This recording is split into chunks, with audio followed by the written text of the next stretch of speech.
그래서 보시면 쿨루셉, 손흥민, 호이비는 앞으로 파바박 튀어갔는데요. 상대를 압박해서 볼을 뒤로 돌리게 만듦과 동시에 가능하면 역습까지도 그대로 노리겠다는 의도죠. 근데 뒤에 선수들은 별로 그럴 생각이 없어 보였습니다.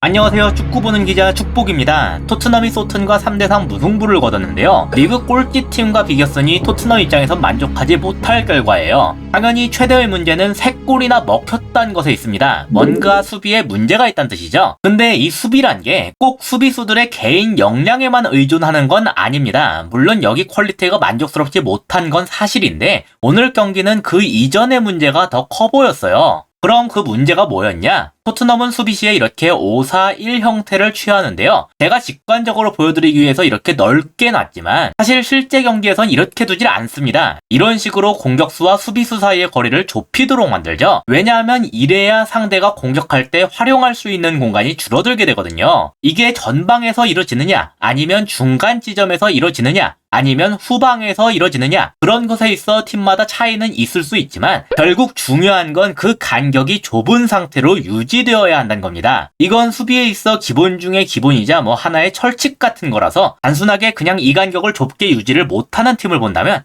이 팀은 축구 진짜 못하는 팀이구나 이렇게 판단하셔도 괜찮을 정도예요. 근데 안타깝게도 오늘 토트넘이 그런 팀이었습니다. 그래서 수비가 하나의 팀으로서 이루어지는 게 아니라 마치 11명이 따로따로 하는 듯한 느낌이 들 정도였어요. 실점 과정을 보면 그런 부분들이 적나라하게 나오는데요. 워커 피터스가 프리킥을 처리하는 상황이었는데 짧게 워드프라우스한테 넘겼습니다. 그래서 호이비가 살짝 앞으로 나왔는데 지금 딱 봐도 넓게 공간을 차지하고 있는 선수가 하나 보이죠? 이런 공간이 발생된 이유는 당연히 케인과 스킵 사이, 즉 공격진과 미드필드 라인 사이의 거리가 너무 멀었기 때문이에요. 그래서 이렇게 볼이 투입이 됐지만 토트넘의 누구도 라비아를 견제할 수가 없었습니다. 견제를 받지 않는다는 건 그만큼 여유롭게 패스를 뿌릴 수가 있게 된다는 뜻이죠. 상황이 이렇게 되니까 소튼의 전방 선수들이 즉시 앞으로 달리기 시작했어요. 특히 중요했던 건 이 투톱이었는데 둘 모두 다 토트넘의 윙백과 센터백 사이의 공간으로 침투했습니다. 3백을 쓰는 팀들에게 있어 가장 위험한 지역이죠. 라비아는 이를 보고서 우측 톱인 월콧 앞으로 찔러줬는데요. 위치상 페리시치나 랑글레가 이를 잡아줘야 됐습니다. 이 중 페리시치보다 월콧이 더 중앙에 가깝기 때문에 랑글레가 막아주는 것이 특히 중요했어요. 하지만 랑글레는 이를 완벽하게 놓쳤는데요. 이거는 이 둘보다 살짝 앞에 있는 암스트롱 때문입니다. 만약에 라비아가 이렇게 암스트롱한테 패스를 했다면 이것도 결국은 페리시치나 랑글레가 잡아줄 수밖에 없었거든요. 즉 지금 토트넘은 라비아에 더해서 암스트롱까지 놓치고 있는 상황이란 거죠. 그럼 왜 이렇게 됐냐? 원래 여길 맡고 있던 호이비가 제워프를 잡느라 앞으로 갔기 때문입니다. 그래서 이 넓은 공간을 라비오와 암스트롱 둘이나 차지할 수가 있게 된 거죠. 그렇기 때문에 암스트롱에 대한 견제를 함께 하느라 랑글레가 이 월콧의 침투에 제대로 된 반응을 보이질 못했고 결국 월콧이 아무런 방해 없이 박스 내부까지 들어갈 수가 있게 됐어요. 그리고 반대편에선 좌측 톱인 아담스가 뛰어가고 있죠. 월콧이 아담스한테 크로스를 보냈고 이게 그대로 득점으로 이어졌습니다. 이게 토트넘이 오늘 당한 첫 번째 실점 과정이었어요. 그래서 이 실점 과정의 문제점은 총체적으로 정리하자면 크게 두 파트로 나눠서 볼 수 있는데 첫 번째는 아까 말씀드렸다시피 미드필드와 공격수 라인 사이의 거리가 너무 멀다는 거죠. 그렇다고 볼을 받은 선수를 아예 내둘 수도 없으니까 호이비만 앞으로 튀어나왔는데 혼자만 앞으로 나가니까 다른 편의 선수 즉 라비아까지 다 잡아줄 수는 없었어요. 거기에 더해서 호이비가 튀어나간 공간에 원래부터 있던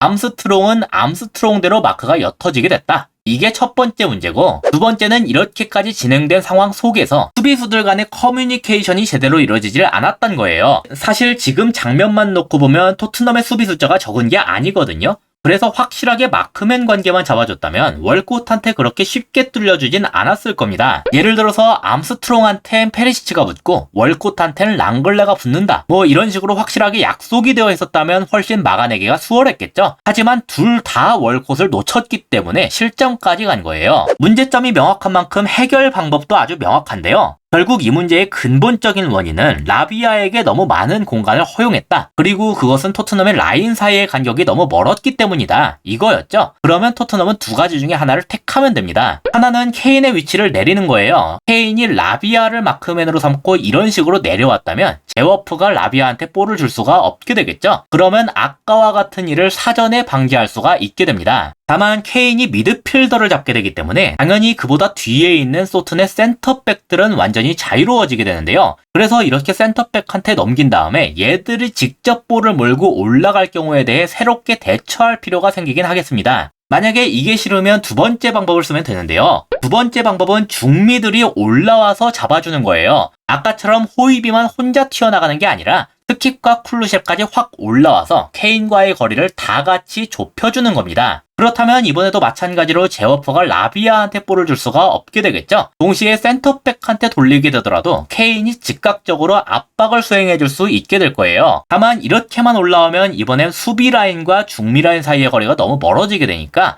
수비 라인도 전체적으로 라인을 끌고 올라와서 이 공간을 먹어줘야 됩니다. 안 그러면 암스트롱이나 엘류나시한테 너무 넓은 공간을 허용하게 되니까요. 오늘 케인의 모습을 봤을 때 케인은 아무래도 이런 모습을 원했던 것 같더군요. 둘 중에 어떤 걸 선택하든지 토트넘이 위기를 맞이하진 않았을 거예요. 요점은 라인 사이의 공간을 좁히면서 상대가 쉽게 패스를 뿌릴 공간을 차단하는 것에 있으니까요. 하지만 현실의 토트넘은 이랬죠. 라인 사이의 간격이 너무 넓었고 그래서 상대가 패스를 너무나 여유롭게 뿌릴 수가 있었다. 보통 이런 식의 모습은 체력이 떨어지는 시간대에 나오거든요. 근데 토트넘은 후반을 거의 시작하자마자 이러면서 먹혔어요. 따라서 이번 실점 장면은 토트넘이 수비의 기본조차 지키지 못했기 때문에 발생된 것이다. 그렇게 정리할 수가 있겠습니다. 두 번째 실점 장면도 상황이 달라서 그렇지 맥락 자체는 비슷했어요. 토트넘이 코너킥을 수비하는 상황이었는데요. 이걸 한 차례 바깥으로 걷어내는 것엔 성공했습니다. 그 세컨볼이 카오피가 있는 지역으로 떨어지더군요. 그래서 보시면 쿨루셉, 손흥민, 호이비는 앞으로 파바박 튀어갔는데요. 상대를 압박해서 볼을 뒤로 돌리게 만듦과 동시에 가능하면 역습까지도 그대로 노리겠다는 의도죠. 근데 뒤에 선수들은 별로 그럴 생각이 없어 보였습니다. 그냥 어슬렁어슬렁 올라오더군요. 그래서 결과적으로 어떻게 됐죠? 공격진과 수비 라인 사이의 공간만 엄청나게 넓어졌어요. 그래서 측면에 볼을 보낸 다음에 여기에서의 크로스 투입 상황에서 또 실점하게 됐습니다. 솔직히 그 실점 직전 장면도 다룰 게 없는 건 아니지만 일단은 이 그림부터가 문제라고 봐요. 다른 팀의 모습을 비교하면 명확하게 알 수 있는데요. 나폴리와 리버풀의 경기 장면인데 리버풀이 코너킥 공격을 하던 상황이에요. 볼이 뒤에 있는 아놀드한테 흐르니까 아까 토트넘처럼 나폴리의 3명이 파바박하고 앞으로 튀어나갔죠. 그리고 그보다 뒤의 상황을 보시면 일단 2명의 선수가 중앙에 있고 최후방에 5명의 수비 라인이 있는 걸 확인할 수 있습니다. 즉 코너킥을 수비한 다음에 앞으로 튀어나가는 것까진 똑같지만 나폴리는 공격 라인과 수비 라인 사이의 공간을 2명의 선수로 적절하게 잡아주고 있다는 게 다르다는 거예요. 확실하게 말씀드리는데 이건 나폴리가 특별한 게 아닙니다. 어슬렁거리면서 이 공간을 아무도 잡아주지 않은 토트넘이 특이한 거죠. 그래서 결국 이것도 라인 사이의 공간을 너무 쉽게 내준 토트넘의 기본적인 미스가 일으킨 실점이었다. 그렇게 정리할 수 있겠습니다. 이상으로 오늘의 영상을 마치도록 하겠습니다. 시청해주셔서 감사합니다.